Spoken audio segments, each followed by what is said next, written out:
afternoon. This is a wee sub video. I'm not actually going to be working on the lathe today, but I'll be doing stuff which is related to it. And if we get right down to it, if you look down to the camera that looks at the bench, which is here, you'll see I have got a computer. This is a computer that's actually sat in my store of computery stuff for a few years. It was very kindly given to me by a friend. Now you can see it's quite a small wee computer. It actually comes with this screen, but I'll get to the screen. Anyway, this little boyo here is what's known as, and we'll put it on its side and you'll see it's actually bigger than you expected. This is an HP Elite Slice. Yep, that's what it's called. It's called a slice. Now, this was designed for video conferencing, okay? And this whole top bit here, where it says Bang & Olufsen, that is a speaker stack, and they're also, if you can just see there, and there are microphones, wide field microphones, and they're actually very good microphones. And it's also very good speakers, a very good sound system as well, but that's by the by. Anyway, so the computer is actually this middle bit here, this slice, and it's a 7600T Core i5. Yeah, it's a bit old now, but it works perfectly well. Now, the more interesting thing about this for when we're looking at the lathe is this bottom bit here, okay? If we turn it around to the back, you'll see that this bottom bit has an HDMI. So this is the computer here, so you've got your usual stuff. You've got power, you've network, USB-C, USB 3, DisplayPort, and HDMI. So that's all usual stuff. That's just a mini PC in there. Fine, great. This is HDMI in. So this captures high-res video at decent frame rates. It'll go up to 1080p by 60 frames per second, which is pretty good. I don't know if it does 4K because I've never tried, because I don't need to do 4K. But anyway, that does that. So it means I can then take the output. I'll put this back here. It means I can take the output from the laptop that runs the mill. So if you give me, well, there is one other thing. This is a lovely wee machine, and you've got this lovely little touch screen, and you can just imagine that sitting on a nice desk somewhere. And then you realize there's this monstrosity of a cable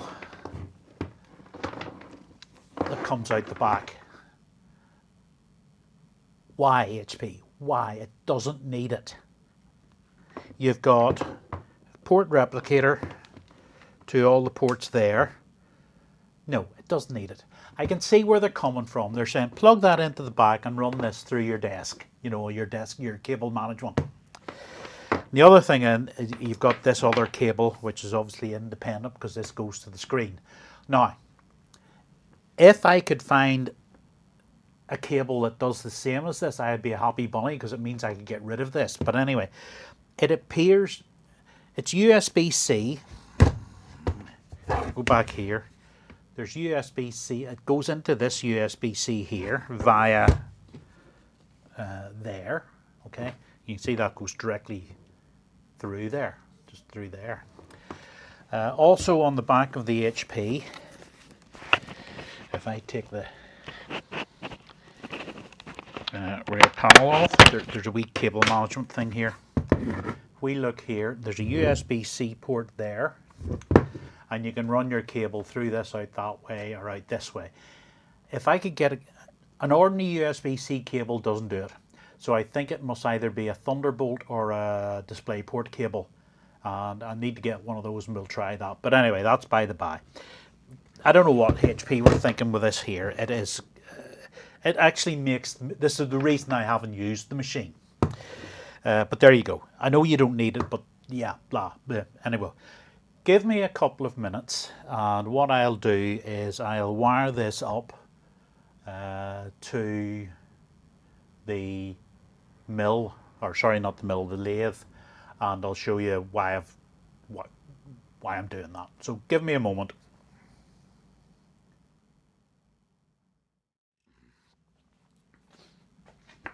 Right, I'm back.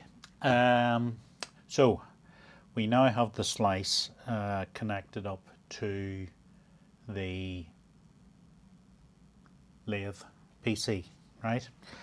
Down here you can see the screen, and if I open Broadcast Studio, this is touchscreen by the way, which is quite handy. So if we do that, nothing happens. La da da da da. Did I do that? Oh, there we go. And you can now see that blue screen is the screen of the lathe laptop. So I can now record this and send it to your good selves.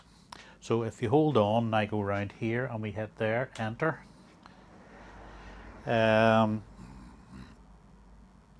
For some reason there's a wee delay while it sorts out a DOS screen, but it does do it. There we go. And I suppose I should really start recording. So start. There we go. So that's now recording video. If there was audio coming from the laptop, it would do that as well.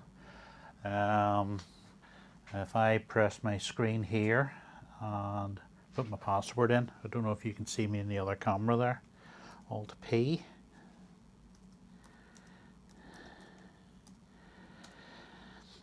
And we'll go into machine control, F6. There's everything that you can see there, or that I can see there, you'll be able to see here, rather than pointing a video camera at the screen, which is just useless.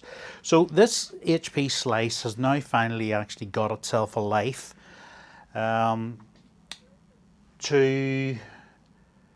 VGA output from the back of the laptop, and it's 800 by 600. So I had to do a bit of scaling and what have you to get that into 1080p, which is what the recording of this defaults to, and it's also what I record my videos at. So we did that all worked.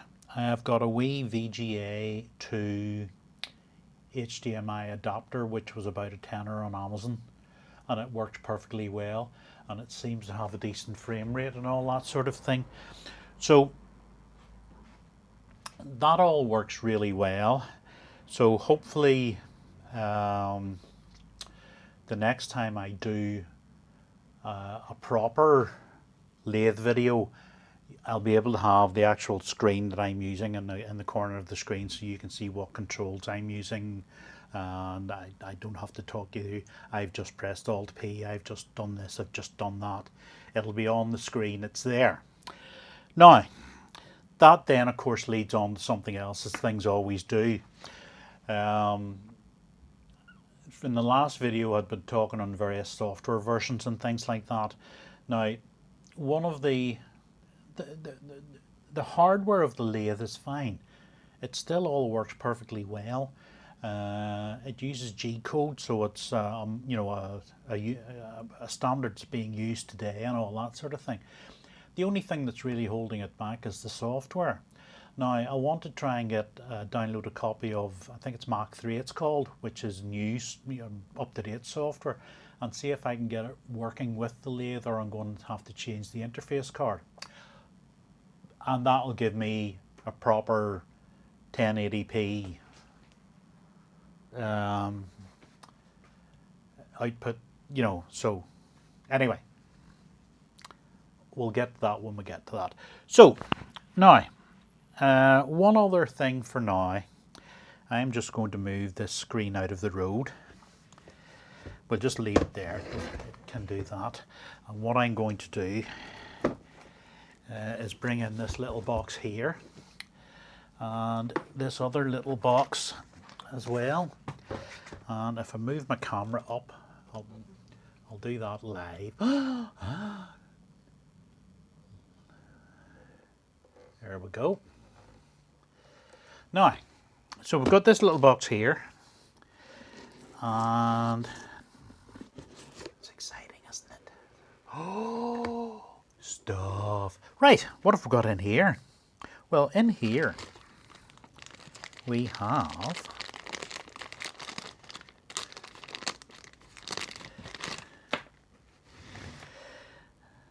look at that, isn't that nice?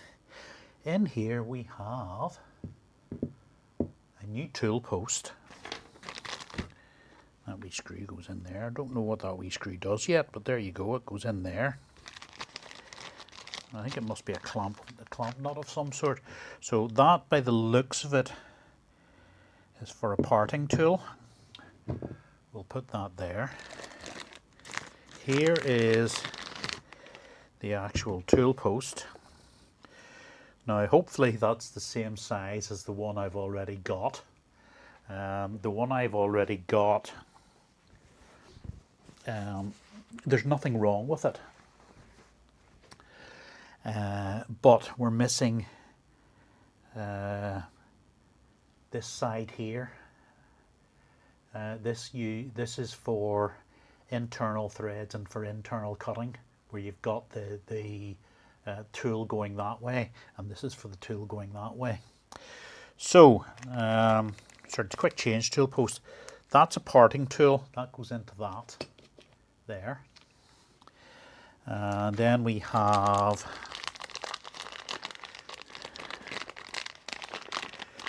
another wee screw that goes in there.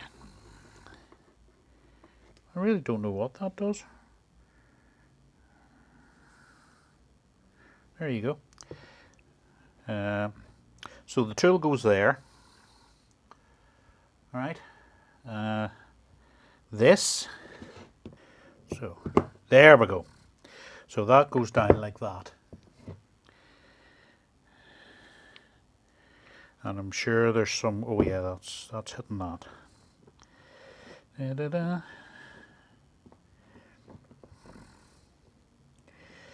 Right. I'm making myself a mess here. Give me a couple of seconds. Right, I'm back. I've got gloves on now because I'm getting covered in oil. And I've got a wee spanner.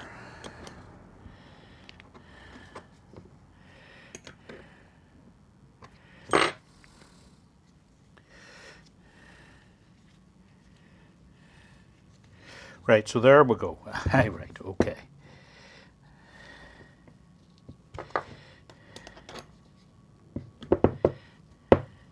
There. It's easy when you know how. There. So that goes on like that. Okay. This, don't know if you can see here, the flange on the tool holder goes into that wee slot there. So when you adjust this here, it moves the tool up and down so you can set the height for the tool. Right, what this does yet, I do not know. It's a wee lock nut. That's what it is. It stops that turning. So there we go. And then when you've got your tool at the right height, you clamp that off, and that's already solid. So there you go. That's how that works there. I made a bit of a bollocks of that. Anyway, we'll take that out. And there we go. So this is our parting tool, which that goes there. We have got 1, 2, 3 of those, and the wee spanners and things which I won't use. My nose is getting very itchy. I'm going to sneeze. Hold on a second. Here we go. And we also have, we'll keep this here. I'll just put all these bits away.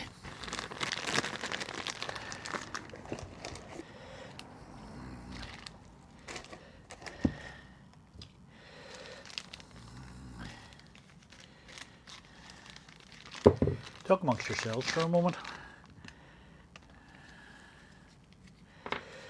I don't know why I'm bothering putting these, because I'm a fussy bugger, that's why. There, that goes in there. That goes in there. Parting tool goes in there. That bag can go there for now. So everything's out of the way. We need one of these wee Allen key things. Might be that one. Nope. There we go.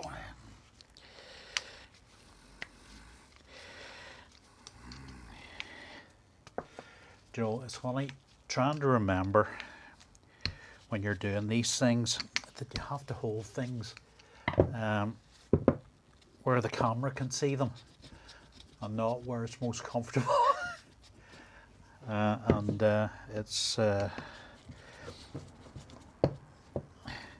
It's just one of those things. I'm not a professional presenter, so you get what you get, and that's that. And I'm a bit shite at it, but there you go. Maybe it's even vaguely interesting. So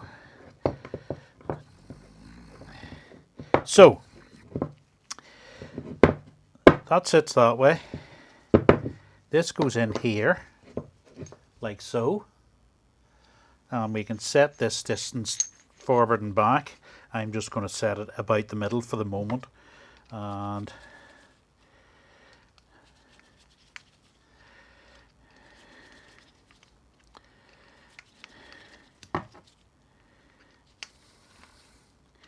I'm not going to tighten this up madly at the moment because there we go.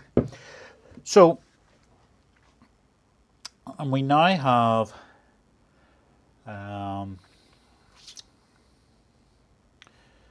mechanically the lathe is back together. Electronically the lathe is good. We now have all the bits that we need. I got a dead center, live center. The only thing I don't have is a 4-jaw chuck, and they're expensive, so if I can do without that, I'll do without it for the moment. But anyway, and now we have new, quick tool change, we have new tools, so we're pretty much ready to go.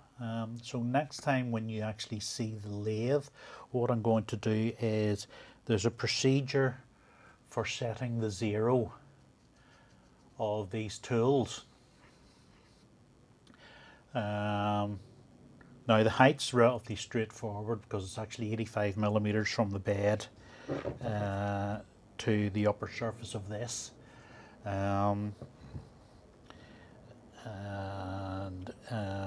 So I need to set the in out, and then you need to program the software so it knows where that in out is with reference to all the tools.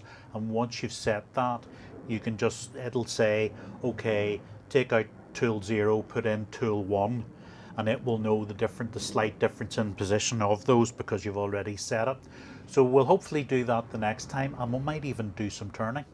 So bye bye for now, and we'll talk to you soon.